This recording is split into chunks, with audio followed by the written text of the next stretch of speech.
Euzu billahi mineşşeytanirracim. Bismillahirrahmanirrahim. Elhamdülillah ve salatu ve selamu ala Resulillah. Değerli arkadaşlar, Muhammed Ali Es-Sabuni'nin Et-Tefsirul Vadih El-Muyesser adlı eserinden Fetih Suresi 27 ve 29, 27, 28 ve 29. ayetlerinin tefsirini okumak üzere birlikteyiz. Neden bu üç ayet-i kerime? Daha önce de belirttiğimiz gibi bizim Marmara Üniversitesi İlahiyat Fakültesi'nin tefsir 2 dersi var. O dersin müfredatı var. Çok çeşitli, renkli olan müfredatının bir unsuru da içeriğinin bir kısmı da Kur'an-ı Kerim'den kesitler. Farklı konulara dair, tevhide dair, İslam ahlakına dair, peygamberin konumuna, sahabenin konumuna, kıssalara, değişik Kur'an'ın değişik içeriklerine dair kesitlerin alınıp tefsir edilmesi. Bu vesileyle işte o seçilen kesitlerden bir tanesi de bu üç ayet-i kerimedir. Bu videomuzda ve inşallah bundan sonraki iki videoda bu üç ayet-i kerimeyi işleyeceğiz. لَقَدْ صَدَقَ اللّٰهُ رَسُولَهُ الرُّؤْيَا بِالْحَقِّ لَتَدْخُلُنَّ الْمَسْجِدَ الْحَرَامَ إِنْ شَاءَ اللّٰهُ آمِنِينَ مُحَلِّقِينَ رُؤُوسَكُمْ وَمُقَصِّرِينَ لَا تَخَافُونَ لَقَدْ صَدَقَ اللّٰهُ رَسُولَهُ Allah Resulüne doğru söyledi. Resulüne doğruyu beyan etti. Hangi doğruyu? Er-ru'ya bil hak. O hak olarak gördüğü rüyayı tahakkuk ettirdi, doğru çıkardı. Bu konuda peygamberine doğru haber verdi. Nedir o rüyada gördüğü şey? O hak rüyanın içeriği neydi? لَتَدْخُلُنَّ الْمَسْجِدَ الْحَرَامَ Siz kesinlikle Mescid-i Haram'a gireceksiniz. İnşaallahu aminine İnşallah emniyet içerisinde muhallikine ruusakum ve mukassirine saçlarınızı kiminiz tıraş etmiş olarak, kiminiz de kısaltmış olarak güven içerisinde Mescid-i Haram'a gireceksiniz. La tehafun ve korkmayacaksınız. Şimdi bu ayet-i kerimenin meali böyle. Konu ne? Şöyle önce ayet hakkında kısa bir bilgi verelim. Hicretin 6. yılında değerli dostlar, Peygamber Aleyhisselatü Vesselam rüyada Müslümanların Mescid-i Haram'a umre yapmak üzere girdiğini görmüş ve bunu sahabilerine haber vermişti.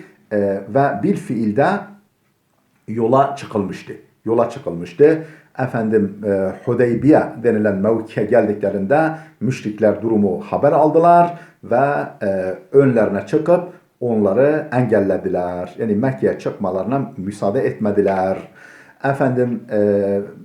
Peygamber Aleyhisselam Hazreti Osman'ı elçi olarak gönderdi Mekke'ye. Onlarla görüşmeler yapmak için biz tamamen barışçı bir seferle, ibadet niyetiyle geliyoruz. Hem de haram aylarda arada düşmanlık olsa bile Kabe ziyaretinden insanlar men edilmez gibi gerekçelerle Mekke'ye girmek istemişse de yani sırf umre yapmak için onlar kesinlikle buna müsaade etmeyeceklerine direndiler ve bir antlaşma yapıldı.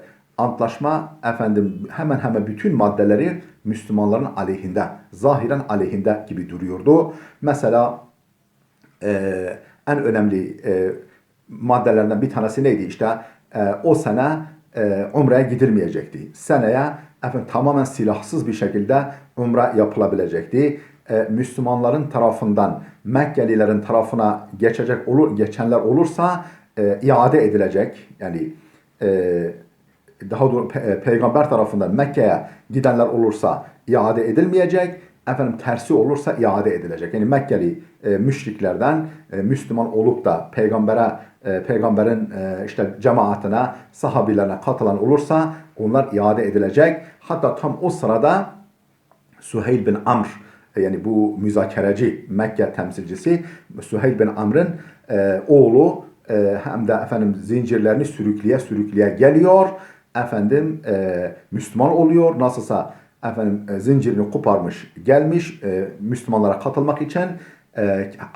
Süheyl diyor ki aha işte bakın örneği, bunu bize iade edeceksin kendi oğlu için. Ondan sonra bu zat yalvara yakara ya Resulallah beni göndermeyin, bunlar işte başıma neler getireceğini siz bilirsiniz falan diye söylemişse de sen git sabret, Allah bir kapı açacaktır diye iade ediyorlar. Buna benzer örnekler var. Yani kısaca bütün maddeler neredeyse Müslümanların aleyhinde. Hatta Hazreti Ömer ya Resulallah biz bu kadar mı düştük? Biz bu kadar mı zayıfız? Efendim bu nasıl antlaşma? Aklı almıyor. Yani Peygamber Aleyhisselam sabret diyor. Allah'ın hesabı başka diyor. İşte bu ayet-i kerime bu olaya işaret ediyor. Ve Müslümanlara sabır tavsiyesinde bulunuyor. Yani لَقَدْ صَدَقَ اللّٰهُ رَسُولَهُ الرُّؤْيَا بِالْحَقِّ. O hak olarak gördüğü rüyayı Allah doğru çıkarmıştır bile. Doğru çıkarmıştır derken doğru çıkaracaktır. Siz kesinlikle Mescid-i Haram'a gireceksiniz. لَتَدْخُلُونَ الْمَسْجِدَ الْحَرَامَ İnşallah aminine, inşallah güven içerisinde muhallekine ruusakum ve mukassirin, saçınızı kiminiz tamamen tıraş etmiş olarak, kiminiz de kısaltmış olarak gireceksiniz oraya. La tehafun ve korkmayacaksınız da. Değerli dostlar, bir husus aklıma geldi. Şimdi la tedhulunel mescidel harama, siz kesinlikle Mescid-i Haram'a gireceksiniz. Orada hem lam-ı kasem var hem de nun-i te'kid var. Yani bu kesin bir durum ifade ettiği halde neden inşallah diyor? Yani hem kesin gireceksiniz hem de inşallah. Bu alimler buradaki inşallah kaydını şöyle izah ediyorlar.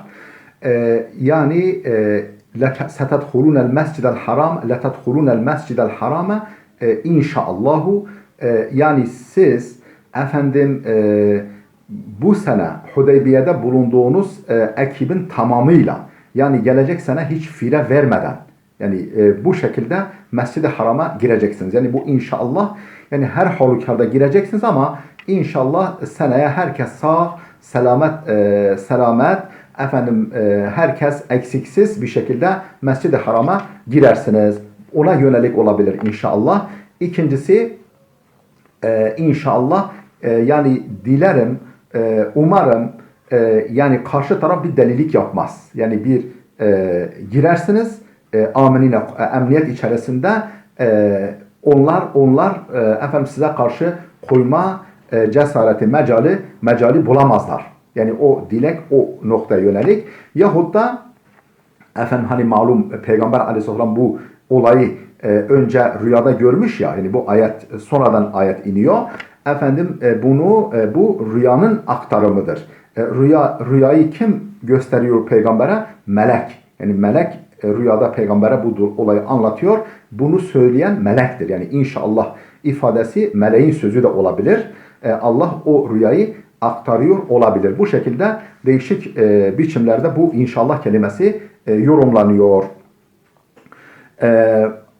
Efendim güven içerisine girersiniz. Efendim umrenizi yaparsınız. Umrenizi, tavafınızı yaparsınız. Hani umreden sonra saç tıraşı oluyor veyahut da kısaltması oluyor ya. Yani tamamlarsınız eksiksiz bir şekilde saç tıraşınızı olursunuz veya saçınızı kısaltırsınız ve la tehafun ve korkusuz bir şekilde hiçbir zarar görmeden geride dönersiniz. Yani bu efendim aminine muhallekine ruusakum ve mukassirine la tehafun, bu efendim yelpazeyi karşılıyor. Bu işte süreci karşılayan ifadeler. Bir de efendim hani mukassirine muhallikine ruusakum ve mukassirin, yani saçınızı kesersiniz, tıraş edersiniz veyahut da kısaltırsınız. Yani ne zaman bu yapılıyor? Sevinçli durumlarda, yani düğünlerde, bayramlarda saç tıraşı oluyor veya saç kısaltması oluyor. Yani düğün bayram havası içerisinde güzel bir biçimde, mutlu bir şekilde efendim Mescid-i Haram'a girer, umrenizi yapar, çıkarsınız mesajı da verilmiş oluyor. Şimdi meallerimizi verdik. Okumaya devam ediyoruz. Ey laqad hakkakallahu li rasulihi er-ru'yallati ra'aha fi menamihi. Laqad hakkakallahu. Allah gerçekleştirmiştir. Gerçek çıkarmıştır. Peygamberi için li rasulihi neyi? Er-ru'ya elleti ra'aha fi menamihi. Rüyasında yani uykusunda görmüş olduğu rüyayı Allah Resulü için gerçekleştirmiştir. Gerçekleştirmiştir derken yani mutlaka gerçekleştirecektir. Yani muhakkakul vuku vaki gibi olmuş bitmiş gibi kabul edilir. Nedir o rüyada gördüğü husus? Ennehu seyedhulu Mekke'te Mekke'ye girecektir. Huve ve ashabuhu kendisi ve sahabileriyle umre için fi emnin ve emanin emniyet ve güven içerisinde yuhalliku ba'duhum ra'sehu bazıları saçını tıraş etmiş olarak ve ba'duhum yuqassiru min şa'rihi bir kısmı da saçını tamamen kesmiş olarak ba'del intihai min menasikil umra menasik mensekin çoğuludur. Uygulamalar demek. Efendim umre uygulamalarından sonra la tehafune korkmazsınız. Fe'alime ma lem ta'lemu Allah sizin bilmediğinizi bilmiştir. Allah sizin bilmediğinizi bilmiştir. Fece'ale min duni zalike fethan qariba ve ondan önce yani o Mescid-i Haram'a girip umre yapmadan önce bir fetih belirlemiştir. Bir fetih meydana getirmiştir. Fece'ale min duni zalike fethan qariba. Bu fetihten maksat Hudeybiye muahadesidir. Yani Hudeybiye muahadesi fetih midir? Evet fetihtir. Onu şimdi açıklayacağım. Ey la tehafune a'da'akumul müşrikine. Yani müşrik düşmanlarınızdan korkmayacaksınız. La fi hali duhulikum ve la hinat tavafi. Ne giriş durumunuzda Mekke'ye ilk girerken ne tavaf sırasında ve la hine hurucikum min Mekke'te ne de umrenizi yapıp Mekke'den çıkışta hiç korkmayacaksınız, endişe etmeyeceksiniz. فَعَلِمَ تَعَالَ مَا فِي هَذَا مِنَ الْخَيْرِ وَالْحِكْمَةِ Allah bu süreçte, bu bu olay akışında sizin bilmediğinizi bilmiştir. Nedir o bilmediğiniz? Hayır ve hikmeti bilmiştir. مِنَ الْخَيْرِ وَالْحِكْمَةِ وَالْمَصْلَحَةِ لِلْمُسْلِمِينَ مَا لَمْ تَعْلَمُوا أَنْتُمْ Müslümanlar için ne gibi hayır, hikmet ve maslahat içerdiğini sizin bilmediğinizi Allah bilmiştir.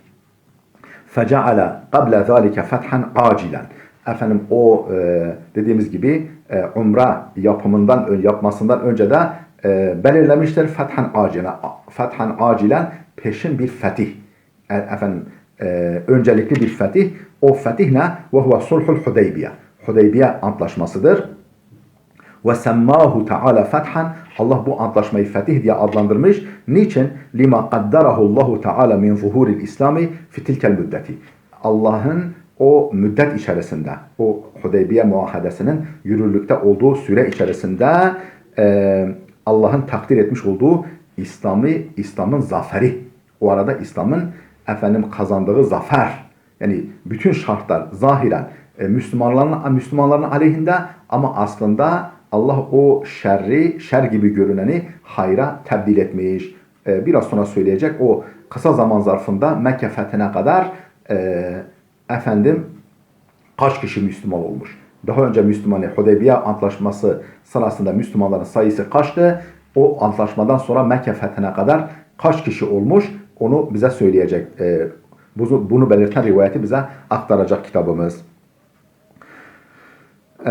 فَاِنَّهُ لَمَّا اِنْعَقَدَ الصُّلْحُ Şöyle ki o Hudeybiye antlaşması imzalanınca وَارْتَفَعَتِ الْحَرْبُ yani savaş hali ortadan kalkınca رَغِبَ كَثِيرٌ مِنَ النَّاسِ فِي الدُّخُولِ بِالْإِسْلَامِ Birçok insan Müslüman olmayı arzu etti. Müslüman olmaya istek duydu. Fakat ca'a Resulullah Hudeybiye'te fi 1400 Peygamber Hudeybiye'ye hani umre için umreye gitmek üzere Hudeybiye'ye geldiğinde 1400 kişi vardı yanında. 1400 kadar sahabi vardı. Ve gazvetel fethi ba'daha bi seneteyn 2 sene sonra Mekke fethine gittiğinde Peygamber aleyhissalatü vesselam ve kâne ma'hu aşratu alafin minel muslimin Peygamberin yanında kaç kişi vardı? Aşratu alafin 10.000 kişi vardı. 10.000 kişi, yani 1400 kişi nerede? 10.000 kişi nerede? O 2 sene zarfında kat kat sayıları artmış. Demek ki bu bir fetihtir. Raval Bukhari anil Bera'i radıyallahu teala anhu. Nitekim İmam Bukhari Bera bin Azib'den şunu rivayet ediyor. Ennehu kal ta'uddûne entumul fetha fetha Mekke'te. Efendim siz fethi, yani bu ayete işaret edilen, belirtilen fethi Mekke fethi olarak görüyorsunuz. Vakat kâne fethu Mekke'te fethan. Evet, gerçekten Mekke fethi bir fetihtir ama ve nahnu na'udul fetha bey'atar rıdvan yevmel Hudeybiye. Fakat biz efendim fethi neyi fetih kabul ediyorduk? Efendim Hudeybiye günü bey'atur rıdvani, yani bir ağaç altında peygambere efendim ölüm pahasına peygambere beyat etme uygulamasını biz bunu fetih sayıyorduk. Asıl fetih oydu. Siz fetih deyince Mekke fethini anlıyorsunuz ama asıl fetih, biz bunu fetih olarak görüyorduk.